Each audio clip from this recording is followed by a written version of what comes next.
उपासक है, उपासना करता है, उस उपासना का फल को और वर्णन करते हैं। उस उपासक के जीवन में ये घटना घटती है, अर्थात ऐसी संपत्ति ऐश्वर्य आदि की प्राप्ति हो जाती है, उसको लेकर के श्रुति कहती है तन महा इति उपासिता। जो कोई साधक महा इस प्रकार से उपासना करता है तो वह महान कौन है? ब्रह्म है। ब्रह्म ही महान है। तो ब्रह्म को महान के साथ एक ही भूत करके उपासना करता है तो वह साधक भी उस प्रकार से उपास के गुण से युक्त हो जाता है। तो तम यथ उपास्य तदेव भवति। अहो कथम अहो महत्व गुणवत् तद उपासिता। महाशब्द को महत्व गुण के समान उसकी उपासना करता है। महा को ब्रह्म के साथ एकीभूत करके महत्व गुण से युक्त होकर उपासना करता है तो अपने वह भी साधक भी मैं महान हूँ, ब्रह्म मानो, ब्रह्म के साथ एकीभूत कर लिया। इस प्रकार से महाशब्द को मैं महान हूँ इस प्रकार से चिंतन करता है, विचार करता है तो महान भवति, वो महान हो जाता है। तन मन इति उपासिता कहते तब है साधक है मन ब्रह्म है इस प्रकार से उपासना करें। ऐसे उपासना करने से मननम मनः, मन किसको बोलते हैं? जो मनन करता है उसको मन कहते हैं। मनवान भवति यानी मनन समर्थो भवति, मन वाला हो जाता है, यानी ठीक निश्चय करने में संकल्प विकल्प उसके ठीक होते हैं, मन के ऊपर शासन करने वाला हो जाता है। तो कहते हैं तन नमा इति उपासिता, जो नम है, नम ब्रह्म है इस प्रकार से उपासना करना चाहिए। ऐसे जो उपासना करता है कि नम नम नमो नमन गुणवद तद उपासिता, नमन ब्रह्म है इस प्रकार से उपासना करने के कारण, नमन है नमो, नम धातु है प्रभवी अर्थ में, झुकने अर्थ में, तो नमन गुणवत है, नमन गुण के समान उपासना करता है, इन सभी को प्राप्त होता है। तद उपासिता इस प्रकार से नम ब्रह्म है इस प्रकार से चिंतन करता है, इन सभी को ब्रह्म रूप से चिंतन करता है। सब जो कुछ भी है मैं प्रणाम कर रहा हूँ, ब्रह्म को ही प्रणाम कर रहा हूँ, ईश्वर को ही प्रणाम कर रहा हूँ। जैसे हमारे शिव जी के भक्त, वैष्णव के भक्त, विष्णु के भक्त, अन्य देवी देवताओं के भक्त है, वह प्राय करके कैसे प्रणाम जानकर दूसरे को प्रणाम करते कि भगवान को समझ करके ही मैं जिनको प्रणाम कर रहा हूँ वो साक्षात राम कृष्ण विष्णु शिव ही है, इस प्रकार से वो प्रणाम करते हैं। तो प्रणाम करने से वो सभी को ब्रह्म मान करके, ईश्वर मान करके, इष्ट देव मान करके प्रणाम करते हैं। तो वह उसमें इस प्रकार से गुण आ जाते हैं। तो नम्यन्ते प्रभि भगवती अस्मै उपास्त्रेः कामः काम्यन्ते इति भोगा विषय इत्यर्थ। नम्यन्ते प्रभवि भवन्ति, प्रभवि हो जाते, झुक जाता है। अस्मै इसके लिए, ऐसे उपासना करने वाले साधक के लिए, काम काम्यन्ते जितनी भी कामना है भोग विषय है सारे उसके पास में आने लगते हैं। तद ब्रह्म इति उपासिता, जो कोई भी साधक ब्रह्म इस प्रकार से उपासना करते हैं, कहते ब्रह्म है, कहते परिवृढ़तम इति उपासिता। ब्रह्म कहता है परिवृढ़, सबसे बड़ा हुआ है, पर बहु परिवृढ़ा इसी सूत्र से। तो यहाँ पर परिवृढ़तम, तो परिवृढ़तम शब्द का अर्थ होता है प्रभुतम, और प्रभु अर्थ में परिवृढ़ शब्द आता है, पर बहु परिवृढ़ इति सूत्रार्थ, इस सूत्र से प्रभु अर्थ में परिवृढ़ किया गया, बड़ा हुआ है, सबसे ब्रह्म कहते हैं सबसे बड़ा हुआ है। तो परिवृढ़ ऐसा उपासना करता साधक है, तो ब्रह्म को सबसे महान है, प्रभुत है, श्रेष्ठ है, किस प्रकार से उपासना करता है? तो ऐसी उपासना करने वाला साधक ब्रह्मवान तद गुणवती, वह भी सबसे बढ़ चढ़ कर हो जाता है। तद ब्रह्मण परिमर उपासिता, वह ब्रह्म का परिमर है, ब्रह्मण परिमर, तो ब्रह्म का परिमर रूप से उपासना करता है। तो ब्रह्मण परिमरा परिमरियन्ते अस्मिन् पंच देवता विद्युत वृष्टि चंद्रमा आदित्यो अग्निर इति एता, कहते ब्रह्म के परिमर गुण से युक्त होकर के जो उपासना करते कि ब्रह्म सभी को अपने में लीन करने वाला होता है, तो जिसमें ये पांच देवता लीन हो जाते हैं। अस्मिन् इस परमात्मा रूप परिमर रूप परमात्मा में पांच देवता लीन हो जाते हैं, विद्युत भी उसमें लीन हो जाती है, वृष्टि भी उसमें लीन हो जाती है, चंद्रमा भी उसमें लीन हो जाती है, आदित्य भी उसमें लीन हो जाते हैं, और अग्नि देवता भी उसमें लीन हो जाते हैं। यानी ये उपलक्षण हो गया, संपूर्ण जगत उसी परमात्मा में लीन हो जाता है, उसी से उत्पन्न होता है इसलिए लीन हो जाता है, इसलिए ब्रह्म कहता है परिमर है। तो सभी को अपने लीन करते थी परमात्मा। तो परिमर रूप से जो कोई भी इस ब्रह्म को उपासना करता है तो वो दूसरी भी कहते हैं परि चारों ओर से इसमें ही मृियंते, हर कोई इसी में आकर के मर जाता है। मतलब परि यानी असमता रूप से, चारों ओर से, मर यानी मृियंते, मर धातु यहाँ पर मृियंते अर्थ में मरते हैं, इसमें ही आकर के लीन होते हैं, समझ आते हैं। समुद्र में जाकर सारी नदियां समझ जाती हैं।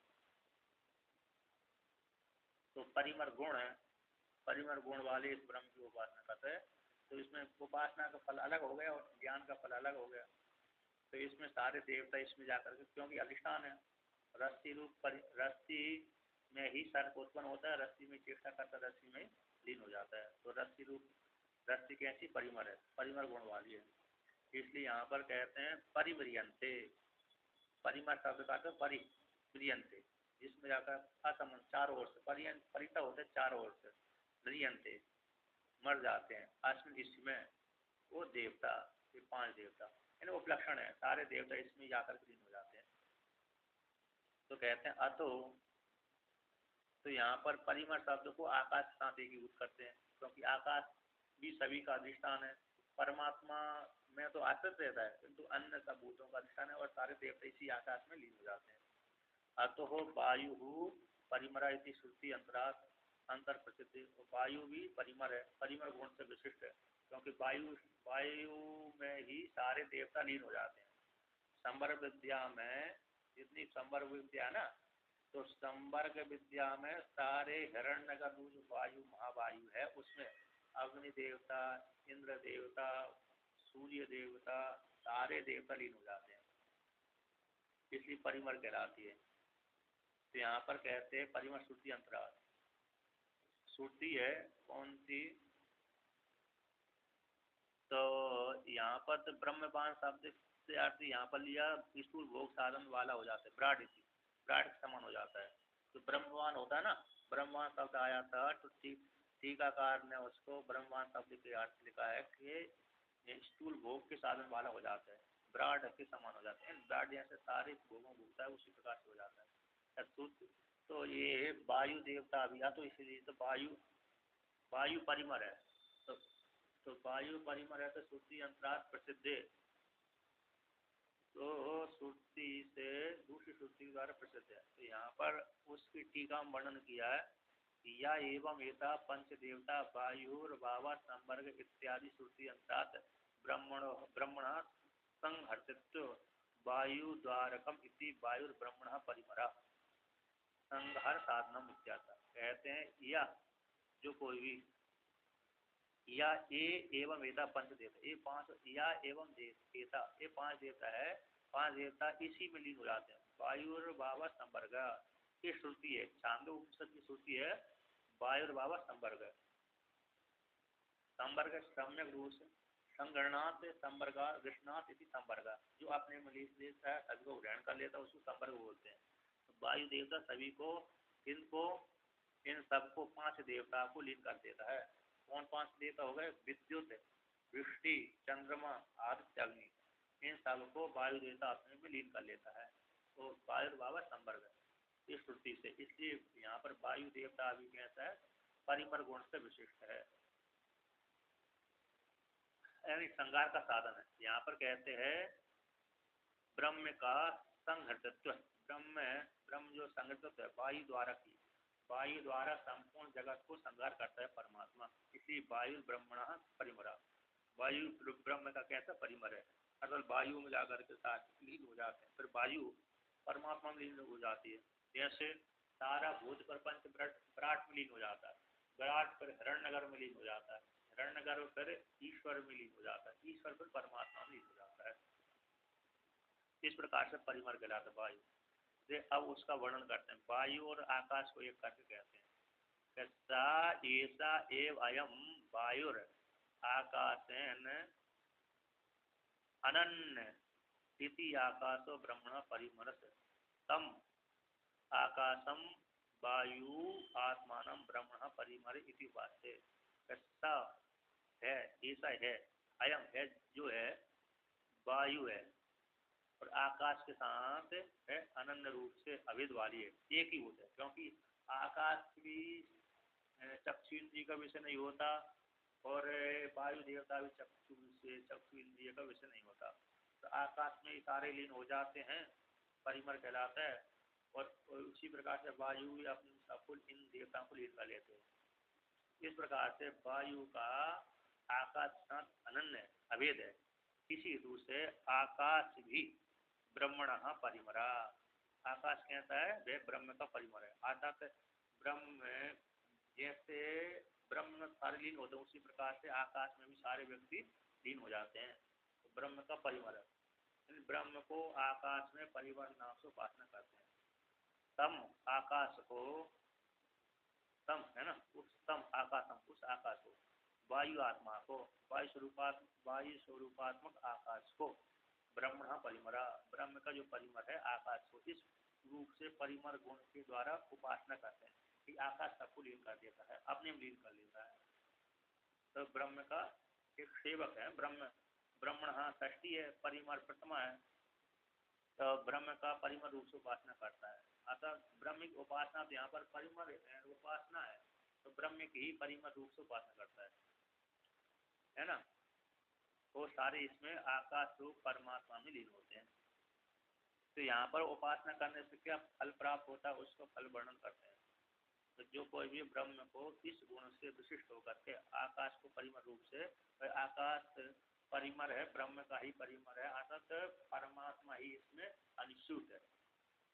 इस प्रकार से परमात्मा की उपासना करता है, परिमर गुण से विशिष्ट आकाश में परमात्मा की उपासना करता है। तो उपासना करने से क्या होता है, परिणम एवं विदम प्रतिस्पर्धिनो दिशंतो अदिशंतोपि तपस्ना यतो भवन्ति अतो विशिष्यन्ते दिशंता तपस्ना इति। कहते परि, परियन चार ओर से एनम, इसको एवं वेद को, एवं वेद के जो प्रतिस्पर्धिनी है, स्पर्धा करने वाले हैं, दुष्यंत द्वेष करने वाले हैं। कहते कुछ अरे द्वेष करने वाले नहीं होते फिर भी शत्रु, दुष्यंत शत्रु कहलाते हैं। इस प्रतिस्पर्धी होते हैं, जैसे विद्यार्थी, विद्यार्थी स्कूल में विद्यालय में पढ़ते हैं, तो एक विद्यार्थी आगे सामने निकल गया तो दूसरा उसकी प्रतिस्पर्धा करने वाला कि मैं भी इससे आगे निकलूं। जैसे किसी काल विशेष में पाणिनि मुनि, कात्यायन मुनि बहुत सबसे श्रेष्ठ विद्यार्थी थे।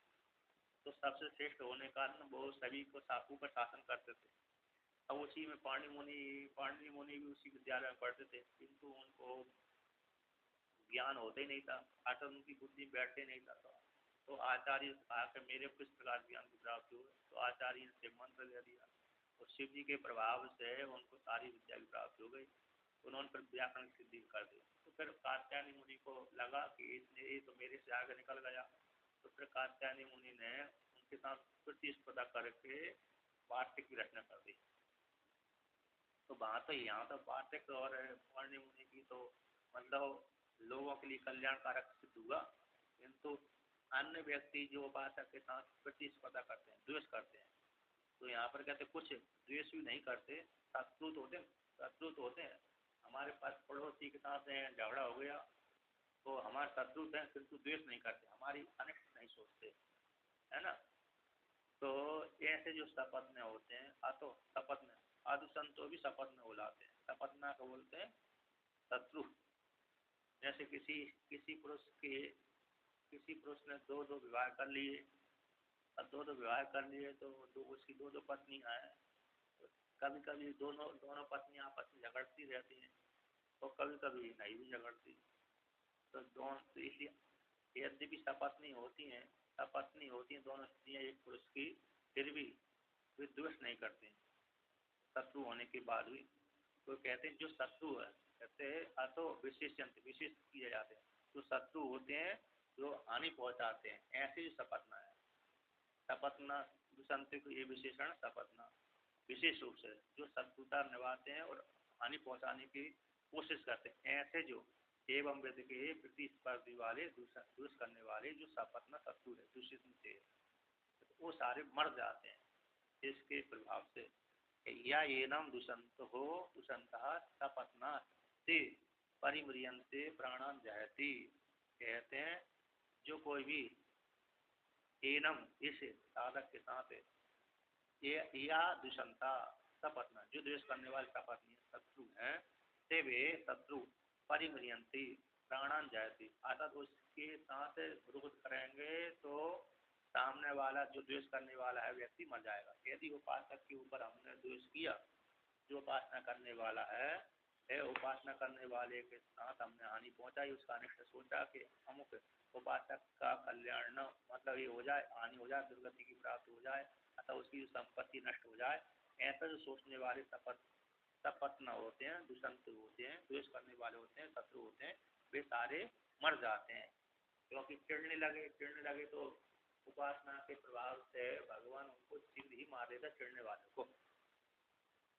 कहते हैं किंच और भी हे च अप्रिय आस्य भ्रातृभ्य अदुसंतो ते च म्रियन्ते। कहते जो भी और भी इतना ही अकेले नहीं, जो पड़ोसी हैं अन्न आदि हैं अप्रिय हैं अस्य साधक के किंच और भी अस्य साधक के जो अप्रिय है प्रेम करने वाले नहीं है, अप्रिय है ना, वो उससे प्रेम नहीं करते, तो ऐसे भ्रातृव्य हैं। तो जो भ्रातृव्य आदि भ्रातृव्य यहाँ पर भ्रातृव्य शब्द का भाई में भी गीत होता है, भाई को ही भ्रातृव्य बोलते हैं और अन्य पड़ोसियों को भी शत्रुओं को भी भ्रातृव्य बोलते हैं। कहते ऐसे भ्रातृव्य लेना यहाँ पर जैसे कौरव पांडव में जो भ्रातव्य था ऐसे भाई, ऐसे कौरव पांडव के भ्रातव्य तो थे किंतु शत्रु नहीं थे, किंतु कौरव पांडव भ्रातव्य कहलाते थे। कौरव के प्रति शत्रु नहीं थे और पांडव के प्रति शत्रु नहीं थे, किंतु पांडव कौरव के प्रति शत्रु थे। तो ऐसे जो भ्रातव्य हैं वे, तो कहते हैं भ्रातव्य अपने अर्थ में ये यहाँ पर गृहित किया गया। जो शत्रु है अदुषंतो तो द्वेष नहीं करते, ऐसे भी थे सारे कहते इस उपासक के साथ के सामने आते ही मर जाते हैं, मतलब हानि हो जाती है।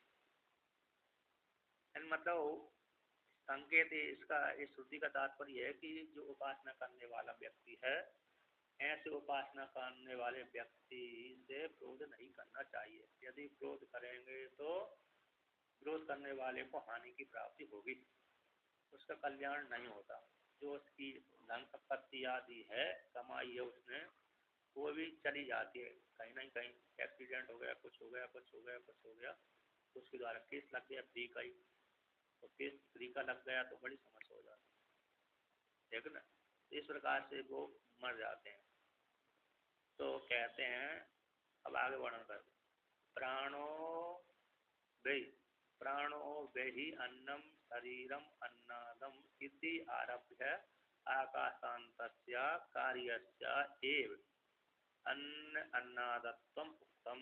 कहते प्राणो वही अन्नम शरीर अन्नाद, ये श्रुति आई थी प्राण अन्न और शरीर अन्नाद इत्यादि से लेकर के आकाश पर्यंत तक जितना भी कार्य प्रपंच दिख रहा है वो कार्य का ही सबका अन्न और अन्नाद रूप से पहले वर्णन उत्तम कथितम कह दिया गया है। कहते हैं उत्तम नाम किम तेन उत्तम उक्त यदि प्राण को ही बोलते हैं, बृहद्रन उपनिषद में आप जाएंगे तो उक्त शब्द वहां पर प्राण का वाचक है।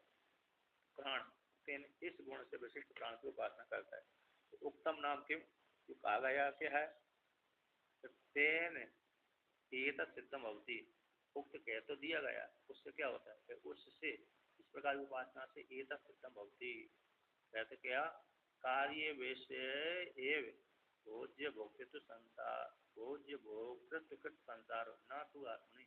जो कार्य प्रपंच दिख रहा है शरीर से लेकर के आकाश पर्यंत तक जितना भी कार्य विषय भोज्य भोक्तृत्व, भोज्य हो गया अनियोग भोगने वाला, भोक्ता उपाधि वाला, यहाँ से भोजन हो गया भोज्य और भोगने वाला देवदत्त यज्ञदत्त जो करता है अंतगण में अभिमान करने वाला, ऐसे भोक्तृत्व संसार वो कार्य विषय की कार्य को विषय करने वाला कार्य विषय ही भोज भोक्तृत्व संसार है। न तू आत्मनि, ये आत्मा में नहीं है, आत्मा में भोज भोक्तृत्व संसार नहीं है, किंतु कार्य विषय को लेकर के ही संसार होता है, कार्य विषय के ही संसार है, आत्मा में कोई संसार नहीं है। आत्मनि तू भ्रांति उत्तरीयते, किंतु आत्मा में संसार है, दिखता है कि मैं करता हूँ, देवदत्त हूँ, मेरे मेरे है जो सारा दृष्ट प्रपंच मेरा है, मेरा ही घर जमीन आदि है, यह तो भ्रांति के द्वारा आरोप कर दिया जाता है। देवदत्त ने अपने ऊपर ही भ्रांति द्वारा है मेरी घर संपत्ति ऐश्वर्य आदि मेरे हैं, इस प्रकार से देवदत्त ने आरोप कर दिया। किंतु देवदत्त ने भ्रांति से द्वारा आरोप किया, तो कार्य विषय की संसार भोज भोक्तिक जो संसार है, भोग और भोक्ता को लेकर के जो संसार बना है कार्य विषय की है ना, कार्य विषय में संसार होता है, आत्मा में नहीं होता। आत्मा में तो भ्रांति से आरोप कर दिया जाता है। अब यहाँ पर ये वर्णन हो गया ना, अब आगे कहते हैं ननु, पूर्व पक्षी शंका करता है, यहाँ पर निषेध कर दिया कि अध्यारोप अपवादाभ्याम निष्प्रपंचम प्रपंच से शिष्याणाम बोधम तत्व गई कल्पिता क्रम। पहले अध्याश्रुति ने अध्यारोप कर दिया था कि सृष्टि आत्मा से उत्पन्न हुई, फिर श्रुति के द्वारा समझ लिया, शिष्य ने समझ लिया हाँ इस प्रकार से सृष्टि उत्पन्न हुई थी, फिर अध्यारोप के बाद अपवाद कर दिया, तो अपवाद कर दिया उसी परमात्मा में जाकर सृष्टि लीन हो गई। तो इसलिए वो सृष्टि कैसी है, उत्पन्न और नष्ट होने वाली वो मिथ्या ही थी और तुम परमात्मा ही हो, इस प्रकार से सिद्ध हो गया। कहते हैं अब यहाँ पर पूर्व पक्षी शंका करता है कि भोक्तित्व लक्षण और संसार कार्य विषय को ही होता है, ऐसे जो कहने वाले उनके जीव का अनौपाधिक संसारित्व इष्ट उसके कार्य उसी का कार्य है। यहाँ पर तो सिद्धांती ने प्रतिपादन कर दिया कि भौतिक लक्षण जो संसार कार्य विषय को लेकर के ही होता है, आत्मा में नहीं होता, आत्मा का कोई संसार नहीं है। किंतु जो भागवत जन है, कौन है?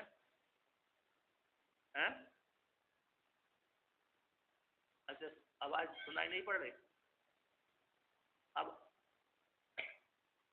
अच्छा जोश, चलिए उत्साह से बोल देता हूँ, उसमें कुछ समझ नहीं उत्साह से भी जोर लगा के बोल देता हूँ।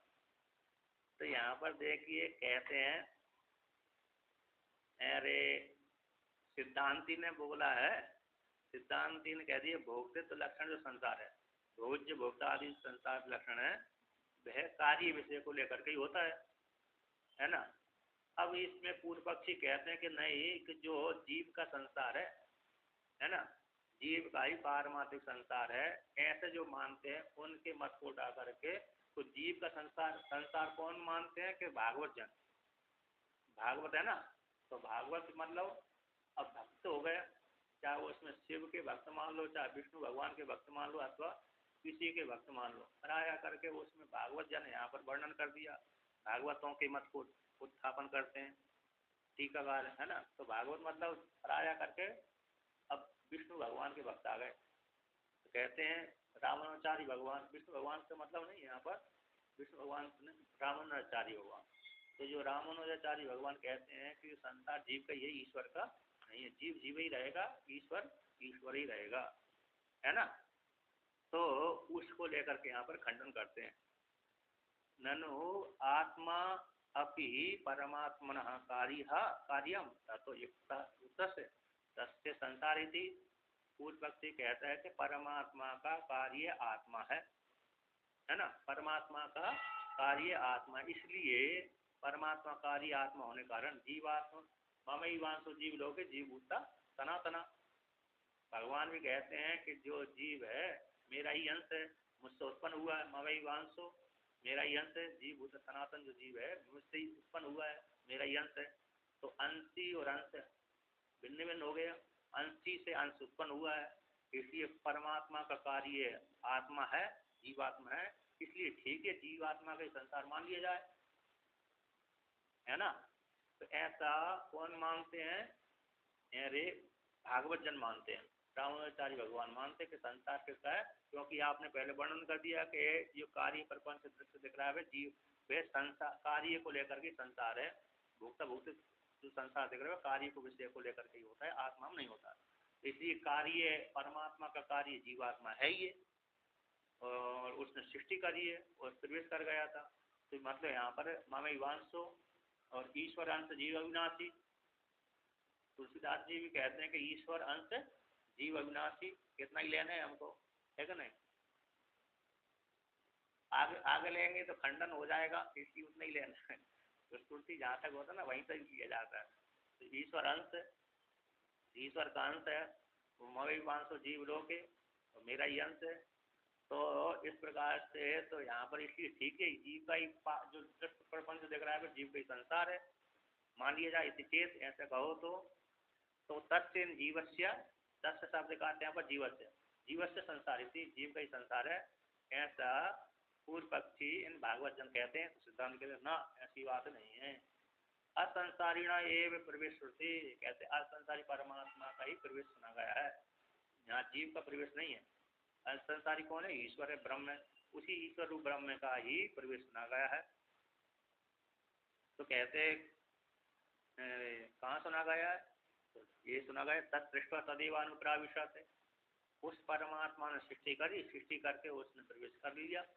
तो यहाँ पर तत्सृष्टा, ईश्वर के द्वारा सृष्ट होकर के, तदेव है ही, तो तदेव तदेव एव काल के द्वारा वर्णन कर भय ही, वो जो तत्त का एक वाक हो गया, उसने सृष्टि करी। और त्वा सुरती है, त्वा सुरती जो त्वा बोलता ना सृष त्वा, तो सृज विसर्ग धातु से त्वा प्रत्यय कर दिया। तो त्वा का है करके, खा करके पी करके जाता है, ऐसे हत्वा हत्वा पित्वा गच्छति, है ना, हत्वा पित्वा गच्छति, खा करके पी करके गच्छति जाता है। मेहर क्या करने जाता है? अध्यापन कराने जाता है, बाजार में जाता है कार्य करने के लिए, खा पी करके। यदि तत्सृष्टवा, उस परमात्मा ने सृष्टि करी, सृष्टि करके तद वही प्राविशत, अनुप्राविशत, उसमें प्रवेश कर गया। जिसने घर बनाया उसी ने प्रवेश किया, घर दूसरे ने बनाया तो दूसरा प्रवेश कर गया। तो कहे ऐसे घर कौन बनाएगा, है मुश्किल हो जाता ना। तो कहते हैं इत्यादि इति आकाश आदि कारण से ही असंसारिणा ये परमात्मा कार्य अनुप्रवेश हुए थे। तो कहते इसी आकाश आदि का कारण, आकाश आदि का जो कारण परमात्मा असंसारी परमात्मा है, उसी का ही कार्य में, किसमें कार्य में? स्थूल शरीर कार्य में, आकाश आदि कार्य में अनुप्रवेश होना गया है। तो कहते हैं तस्मात् कार्य अनुप्रविष्टो, तस्मात् इसी हेतु से, उसी परमात्मा सुने जाने कारण, कार्य में अनुप्रविष्ट होने कारण जीवात्मा परमात्मा ही है और असंसारी है। क्योंकि वही कार्य में प्रवेश होने कारण उसने सृष्टि करी, वही प्रवेश कर गया। तो ये जो जीवात्मा भ्रांति से मान लिया, वह जीवात्मा कौन है? परमात्मा। जीव आत्मा पर, तीन शब्द अलग अलग दिए, जीव आत्मा पर, एक वो असंसारी है। जीवात्मा, जीव मान लिया, आत्मा मान लिया, पर है, ये तीनों को ना असंसारी परमात्मा ही। अब तो जीवात्मा, जीव और आत्मा में संधि कर दिया। आपके जीवात्मा संधि वाला है, अलग अलग शब्द है? तो जीव आत्मा ऊपर जीव, और तो यहाँ पर जीवात्मा परमात्मा ये दोनों कैसे असंसारी है, परमात्मा ही है ना, पर ही है और आत्मा ही है, असंसारी है कहते हैं। और श्रुति कहती है, कृष्ण जो स्वश्रुति है वो भी समान अर्थ को बोध कराती है।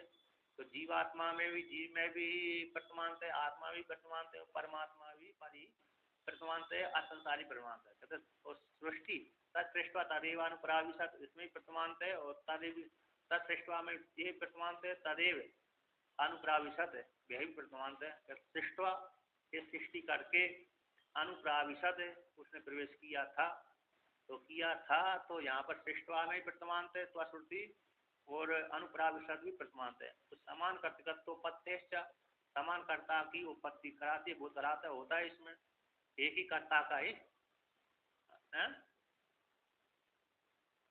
हाँ हाँ परमात्मा, हाँ हाँ, तो भ्रांति हुआ ना, योग वासिष्ठ कारक कहते हैं भ्रांति से दिख रहा है आपको, जैसे स्वप्नों की सृष्टि आपको भ्रांति से दिख जाती है, बनी कुछ बना मना कुछ नहीं है, दिख जाता है कि नहीं? देखे गया। एक बार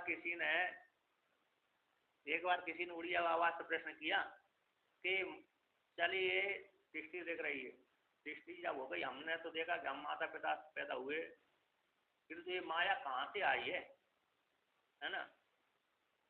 माया कहाँ से आ गई हो? आप कहते ब्रह्म में कोई माया है नहीं है, आप तो वेदांती कहते हैं ब्रह्म में कोई माया नहीं है, किंतु ये आई कहाँ से? तो और हमारी उत्पत्ति कैसे हो गई? बिना कारण के, है ना, बिना बीज के।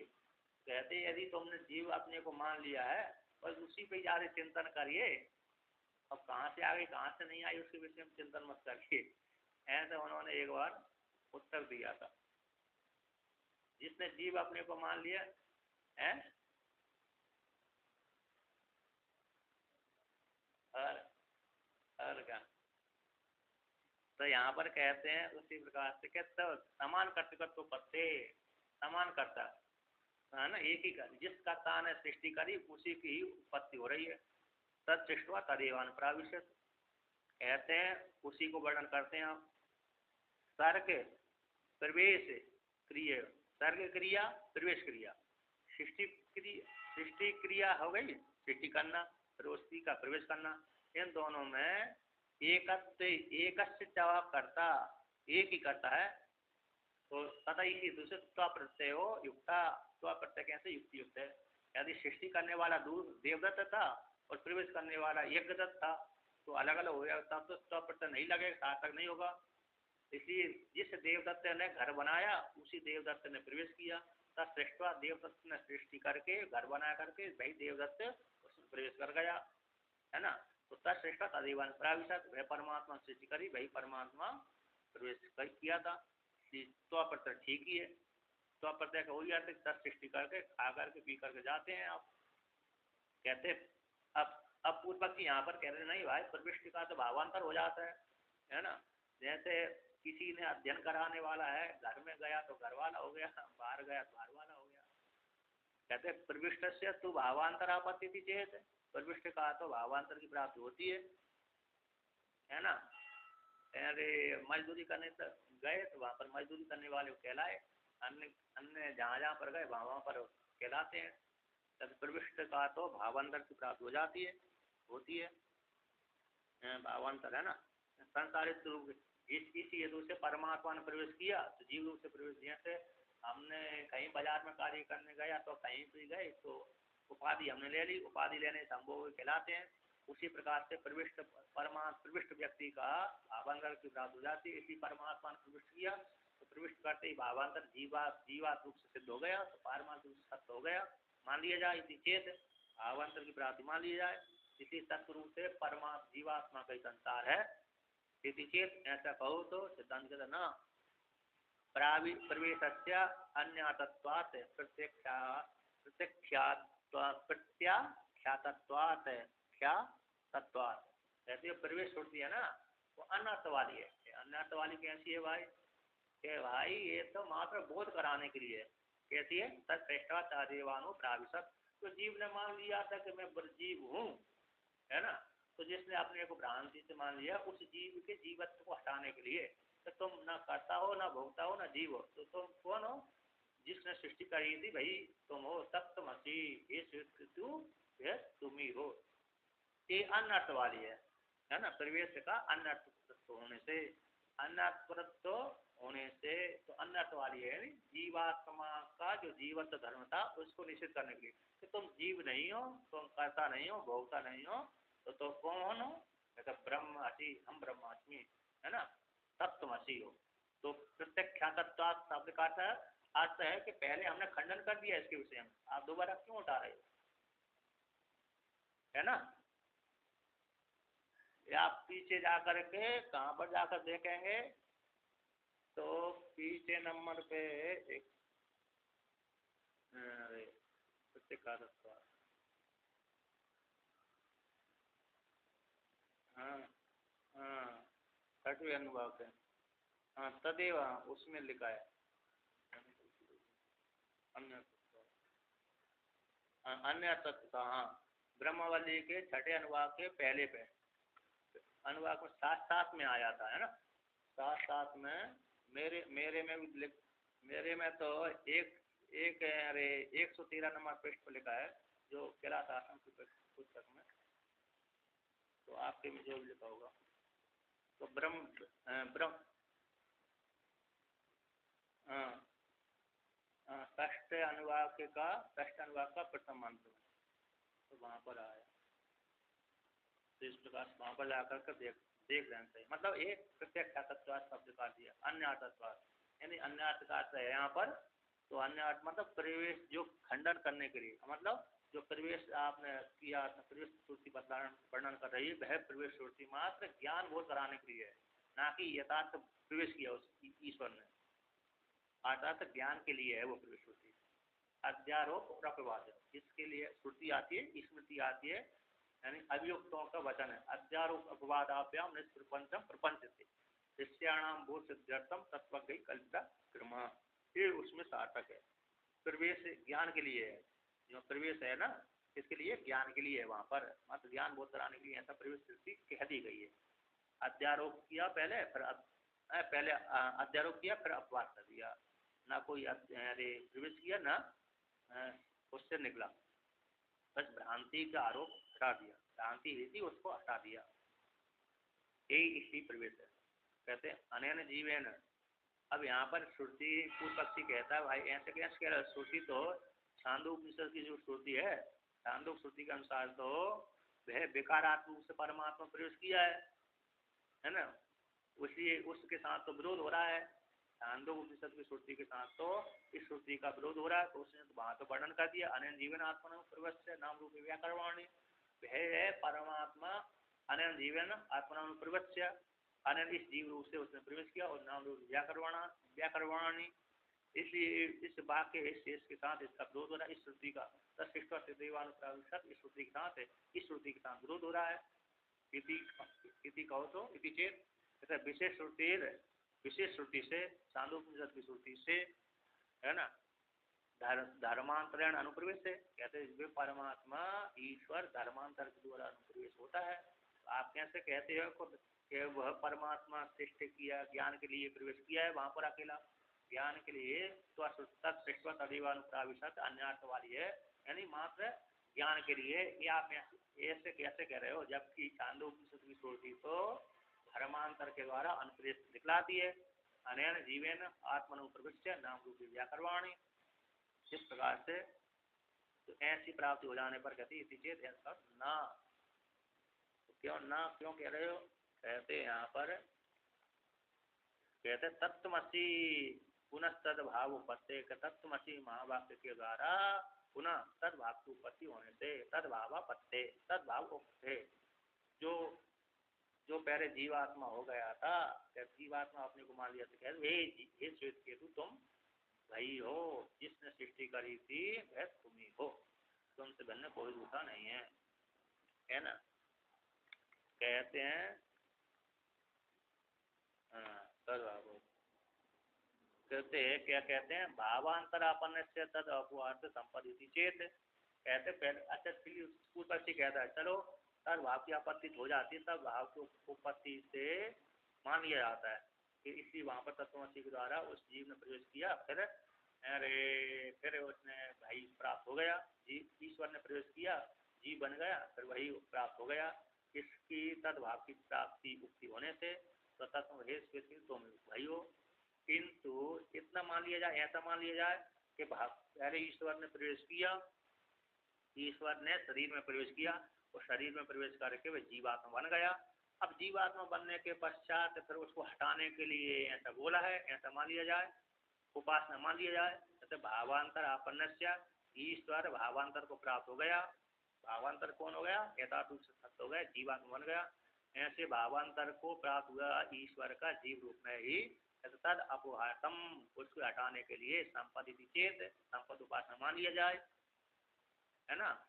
जो ईश्वर भावांतर को प्राप्त हो गया किसके माध्यम से, अनैन जीवन अनुप्रवेश नाम रूपे व्याकरवाणी तत्सृष्टवा तदेवानुप्राविशत, इस श्रुतियों के माध्यम से भावांतर को प्राप्त हो गया, ईश्वर जीव रूप में परिणित हो गया, यथार्थ सत्य जीव बन गया, सत्य बन जाने के कारण अब उसको हटाने के लिए मेहनत करनी पड़ेगी, तो हटाने जो जीवात्मा बन गया, जीवात्मा धर्म को आरोपण कर लिया था, सत्य बन गया था, उसको हटाने के लिए अपोहातम यानी हटाने के लिए संपत्ति चेत संपद उपासना मान लिया जाए, कहते ना ऐसी बात नहीं है, ऐसे भ्रांति के द्वारा यहाँ पर टीकाकार कहते हैं, टीकाकार इसमें कहते हैं, कहते भ्रांति के द्वारा देहादि भाव को प्राप्त हो गया था, तो ब्रह्म से व्यतिरिक्त, तो भ्रांति के द्वारा देहादि भाव को प्राप्त हुआ, ब्रह्म से व्यतिरिक्त जीव का, जो जीव बन गया था, उसमें अब ब्रह्म दृष्टि का उपदेश किया जाता है।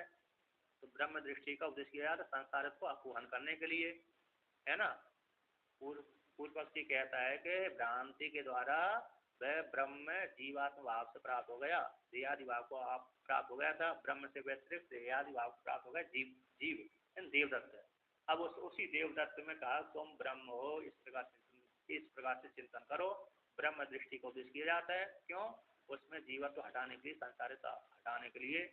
दूसरा उदाहरण दिया, जैसे मातृबुद्धि रीवा परे परे परयोषिति थी राग अपहत, कहते हैं यदि तुमको स्त्री में राग है तो स्त्री में राग होने से दूसरे की स्त्री में राग है तो दूसरे की स्त्री में राग हटाने के लिए उसमें मातृबुद्धि करो।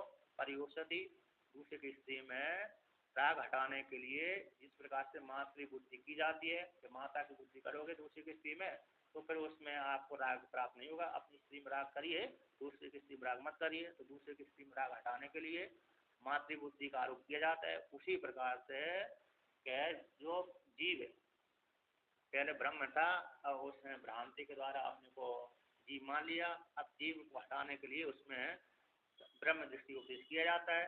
संपद उपासना किया कि तुम जीव नहीं हो, ब्रह्म हो, दूसरे की स्त्री तुम्हारी नहीं है, वो दूसरे की है, तुम्हारी तुम्हारी है।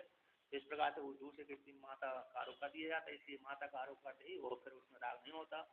उसी प्रकार से यहाँ पर भावांतर को प्राप्त हो गया जीव, तो भावांतर को प्राप्त हो जाने पर उसको हटाने के लिए संपद उपासना मान लिया जाए। इति चेत, ऐसा कहो तो सिद्धांत कहते हैं ना, कहते उपासना कहते हैं विषयांतर को परिहार के द्वारा एकत्र देह वस्तु में चित्त का स्थिरीकरण उपासना कहलाती है। तो संपद उपासना किसको बोलते हैं? कहते आलम्बन के तिरस्कार के द्वारा उत्कृष्ट वस्तु में अभेद ध्यान संपद उपासना कहलाती है।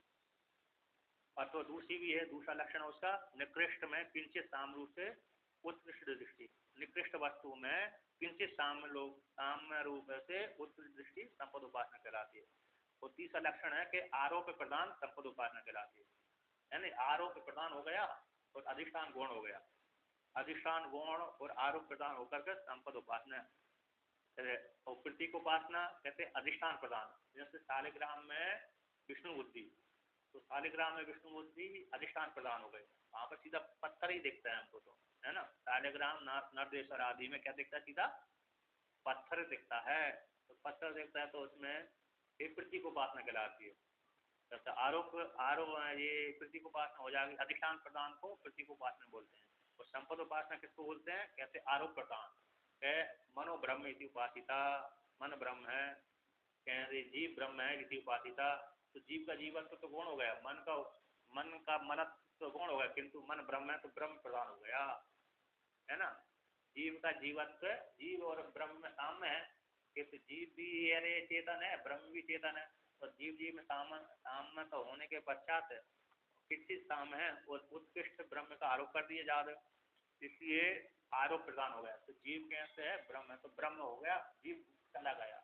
मन ब्रह्म है तो मन तो चला गया, वहां पर सीधा सीधा अरे ब्रह्म आ गया, तो आरोप प्रदान। इसी संपद उपासना मान लिया जाए। इसी चेत, भावांतर को प्राप्त हो गया था जीव, तो भावांतर को प्राप्त हो जाने के कारण उसको हटाने के लिए संपद उपासना, आरोप प्रदान संपद उपासना मान लिया जाए। इसी चेत तो ना, सिद्धांत कहते हैं ऐसी बात नहीं है। तत्सत्यम स आत्मा तत्वमसि, वह सत्य हे, वह सत्य है, स आत्मा तत्वमसि, हे श्वेत केतु वह तुम ही हो, सा वह आत्मा तुम ही हो। इति सामानाधिकरण्यात्, यहाँ पर तत्सत्यम, यहाँ पर सत्यम सत्य है, उसमें प्रतिमान से सा भी आत्मा, सा आत्मा, हाँ तो सामा सा आत्मा, सा आत्मा, सा आत्मा में प्रतिमान से व्यक्ति है। और सप्तम अस्थि आदि में भी, तत्व में भी प्रतिमान है, तुम में ही प्रतिमान हो, अस्थि में ही प्रतिमान है। तो एक विभक्ति कर्तव्य सामान्यकरणत्वम, ये लक्षण है जिसको एक विभक्ति कर्तव्य बोलते हैं। यानी प्रथमा प्रथमा प्रथमा प्रथमा के साथ अन्वय होता है, द्वितीय द्वितीय के साथ अन्वय होता है, तृतीय तृतीय के साथ अन्वय होता है, चतुर्थी चतुर्थी के साथ अन्वय होगा, पंचमी पंचमी के साथ अन्वय होगा, षष्ठी षष्ठी के साथ अन्वय होगा, सप्तमी सप्तमी के साथ अन्वय होगा। तो जो एक विभक्ति, जुड़ेगा, जुड़ जाएगा। तो अन्वय मतलब जुड़ना। तो एक व्यक्ति प्रतिमा प्रतिमा के साथ जुड़ जाता है, द्वितीय द्वितीय के साथ जुड़ जाता है, उसी को बोलते हैं सामानाधिकरण। तो सा आत्मा में भी प्रतिमांत है, सा भी प्रतिमा विभक्ति है, आत्मा भी प्रतिमा विभक्ति है, सत्य में सत्य है, एक प्रतिमा विभक्ति है। तो तत्वमसि, सत्य में भी प्रतिमा है, त्वम में भी प्रतिमा है और असी में भी प्रतिमा है। तो सब में प्रतिमा प्रतिमा होने कारण तो तत्वमसि, तो यहाँ पर तत् और त्वम, तत् शब्द प्रतिमावाचक, त्वम शब्द प्रतिमावाचक, असी पद के द्वारा एक कर दिया।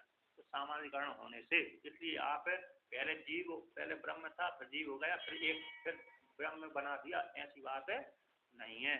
अतः पहले से ही वो ब्रह्म था, भ्रांति उसने अपने को जीव आरोप हो गया था, वो आरोप हट गया ज्ञान के द्वारा, और वो पुनः पुनः ब्रह्म ही ब्रह्म रह गया।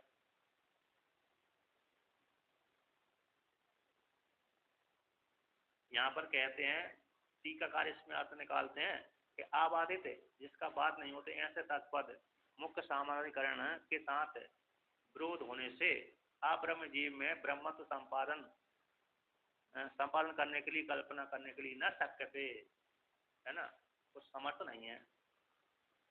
तो कहते हैं, अब यहाँ पर कहते, अरे भाई हमने देखा है, मैं करता हूँ, भोगता हूँ, देवदत्त हूँ, यज्ञदत्त हूँ, सुखी हूँ, दुखी हूँ, आप कैसे कह रहे हो? प्रत्यक्ष देखा जा रहा है हमें तो, है ना, सारे प्रत्यक्ष प्रमाण के द्वारा, अनुमान प्रमाण के द्वारा, आगम प्रमाण के द्वारा, आगम वेद को छोड़ करके अन्य सामान्य ज्ञान के द्वारा, उपमान के द्वारा, देवदत्त अलग है, यज्ञदत्त अलग है, ये देवदत्त सुखी है, ये यज्ञदत्त दुखी है ना, विष्णुदत्त और मजे मार रहा है आदि कर रहा है। तो प्रत्यक्ष दृष्टम जीव से संसारित्वम चेत, देखा जा रहा है जीव का संसार से प्रत्यक्ष देखा जा रहा है। आप कैसे कह रहे हो भाई कि वो परमात्मा ही है, जीव का संसार नहीं है? झूठा ही क्यों बोल रहे हो, नहीं ठाकुर साहब? बोलते रहना, उनका उनका उनका भरते रहना। तो उनका नहीं, उनका नहीं भरोगे तो मालूम पड़ेगा कि या तो मैं सो गया या तो आप सो गए।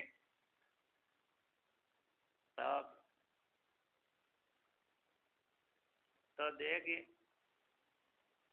तो है कभी कभी टावर के कारण हो जाता है कभी। तो कहते हैं जीव से संसारित्व चेत दृष्ट इसी से प्रत्यक्ष देखा जाता है जीव का संसारित्व। तो सिद्धांत सिद्धांत कहता ना, ऐसी बात नहीं है। उपलब्ध हो रहे अनुपलम्बात है, उपलब्धि का, उपलब्ध करने वाले देवदत्त का उपलब्धि नहीं होती, है ना, संसारित्व उपलब्धि करने वाले जो देवदत्त है, ऐसा है, उपलब्धि करने वाला देवदत्त है ना, उसमें ऐसी उपलब्धि नहीं होती, अनुपलम्बात है। उसका संसार जब देखें कि मेरे संसार है कि नहीं है, संसार, तो उसमें उपलब्धि नहीं होती। कैसी नहीं होती? उपलब्धि करने वाले देवदत्त का उसमें संसार की उपलब्धि नहीं होती, अनुपलम्बात है ना, तो उपलब्धि नहीं होती।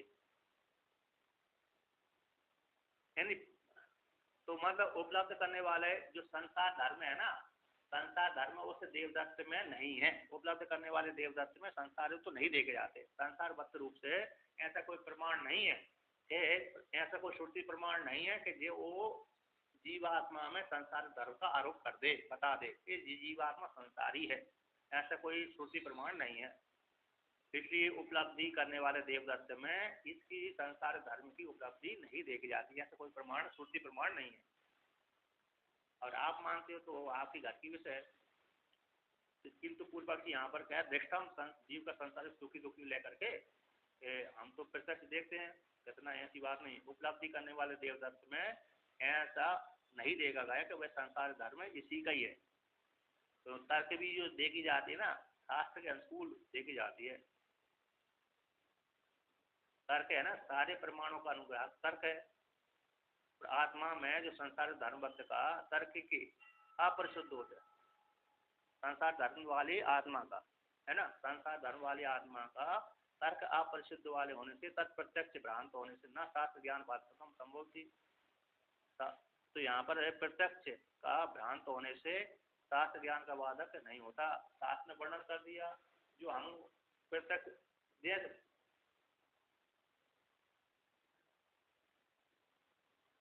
हाँ, जैसे शास्त्र पहले वर्णन देखो, प्रत्यक्ष प्रमाण के द्वारा हमको नहीं दिखता, स्वर्ग नहीं दिखता, प्रत्यक्ष प्रमाण के द्वारा स्वर्ग हमको नहीं देखता, किंतु साथ में बोला है, साथ में क्या बोला है कि स्वर्ग है ना। इसलिए यदि प्रत्यक्ष प्रमाण के द्वारा आपको देखता तो मानी बात, किंतु प्रत्यक्ष प्रमाण के द्वारा आपको स्वर्ग नहीं देखता, अतिथि वस्तु नहीं देखती, तो शास्त्र द्वारा ही जानी जाती है। शास्त्र ने वर्णन किया कि संसार धर्म जीवात्मा के नहीं है, जीवात्मा संसारी नहीं है, जीवात्मा परमात्मा ही है। तो जो भ्रांति के द्वारा देखा गया है प्रत्यक्ष प्रमाण के द्वारा, यद्यपि हमको हमको यहाँ से सूर्य भगवान इतना सा दिखता है, कितना दिखता है, एक एक एक एक कटोरी भ्रांति। हाँ, जैसे सूर्य भगवान चंद्रमा देवता प्रत्यक्ष हमको एक कटोरी के समान दिखता है। कैसा दिखता है, एक कटोरी के बराबर है, किंतु सूर्य भगवान एक कटोरी बराबर थोड़ी है, विशाल है। तो प्रत्यक्ष भी भ्रांति, प्रत्यक्ष को भी प्रत्यक्ष चक्षुंद्रिय के द्वारा प्रत्यक्ष भ्रांति से दिख रहा है, वो आपको दिख रहा है नहीं दिख रहा। तो वो शास्त्र के द्वारा जाना जाता है कि इससे सूर्य का प्रमाण परिणाम प्रमाण है ना, परिधि सीमा इतनी बड़ी विशाल है। तो इस प्रकार से तो शास्त्र के ज्ञान का प्रत्यक्ष प्रमाण बाधक नहीं होता है। भ्रांति वाला जो ज्ञान है प्रत्यक्ष प्रमाण है, वह शास्त्र ज्ञान का बाधक करने वाला नहीं होता। हाँ, इसलिए तर्क भी जहाँ लगाई जाती है वहाँ युक्ति युक्त तर्क होना चाहिए। युक्ति युक्त तर्क नहीं है तो वो प्रमाणने योग्य नहीं होती। इसलिए उपलब्धि करने वाले देवदत्त में ऐसी सारे धर्म की उपलब्धि नहीं होती। कैसे, ऐसा कोई प्रमाण है ही नहीं है, प्रमाण का आवश्यक होने से, है ना, प्रमाण आवश्यक होने से, यानी ऐसा कोई प्रमाण नहीं देखा नहीं गया कि परमा जीवात्मा का ही संसारित्व है, जीवात्मा संसारी है, ऐसा कोई प्रमाण नहीं है। जीवात्मा को तो विषय में कहते आत्मा तत्वमसि, ये श्वेत आत्मा तुम ही हो, ऐसे वर्णन करती श्रुति।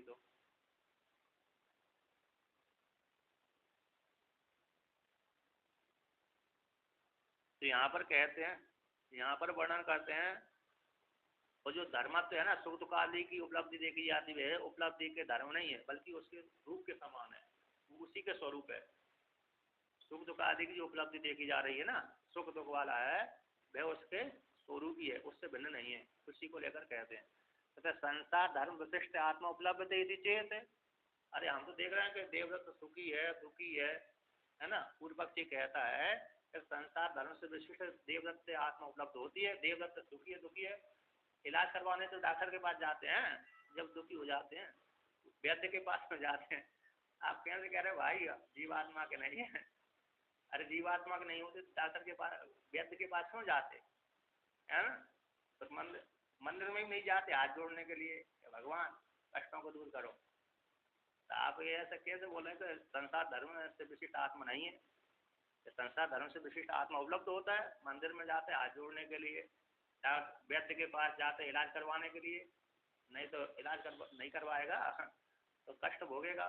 इसी चीज इसका तो ना सिद्धांत कहते ऐसी बात नहीं है। धर्माणाम धर्मिणो अव्यतिरेकात कर्मत्व अनुपत्ति। कहते धर्मों का धर्मी से व्यतिरिक्त उत्पत्ति नहीं होती। व्यतिरिक्त न होने से कर्मत्वोत्पत्ति अनुपत्ति, कर्म की उत्पत्ति नहीं होती। धर्म जो है ना, सुख दुखादि जो धर्म है, वह धर्मी से व्यतिरिक्त रूप से उत्पत्ति नहीं, व्यतिरिक्त न होने कारण उसमें धर्म अलग है धर्मी अलग है, ऐसी वो कर्म की उत्पत्ति नहीं होती।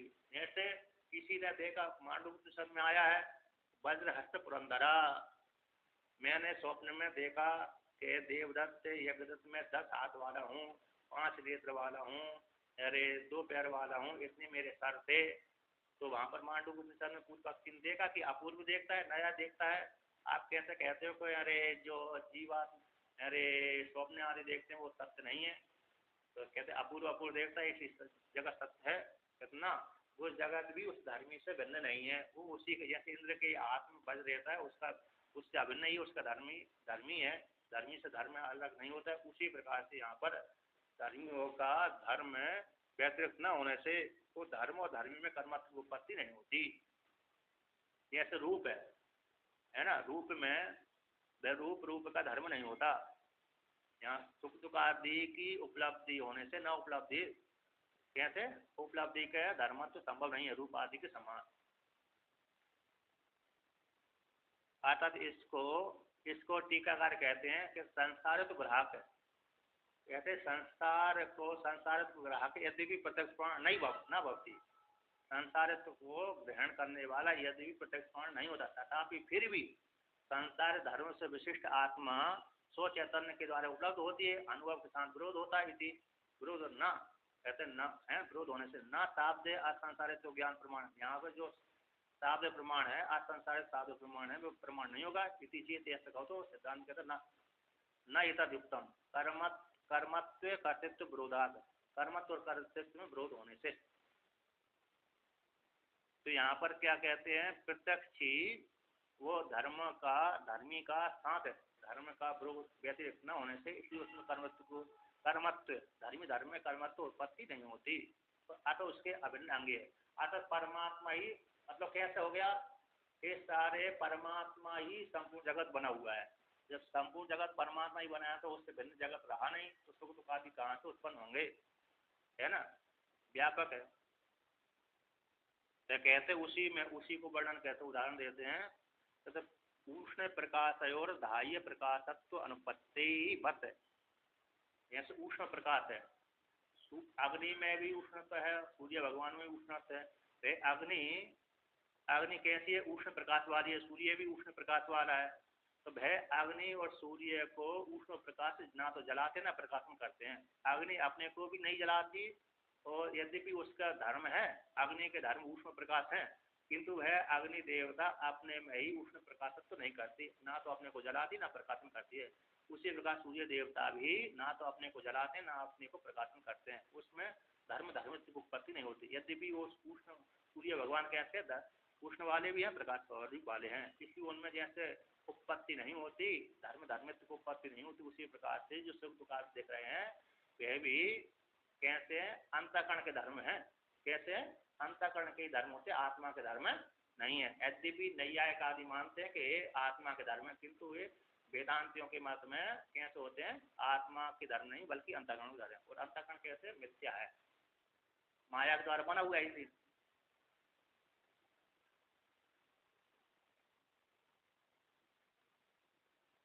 हाँ, जैन भी जो मानते हैं तो इसी वो भ्रांति से ही मानते हैं, वास्तव में अंतःकरण के सुख दुख आदि धर्म होते हैं, किसी आत्मा के नहीं, जीवात्मा के नहीं, परमात्मा के नहीं, अंतःकरण के, और अंतःकरण माया के द्वारा बना हुआ है, इसलिए वो उसमें नहीं होते।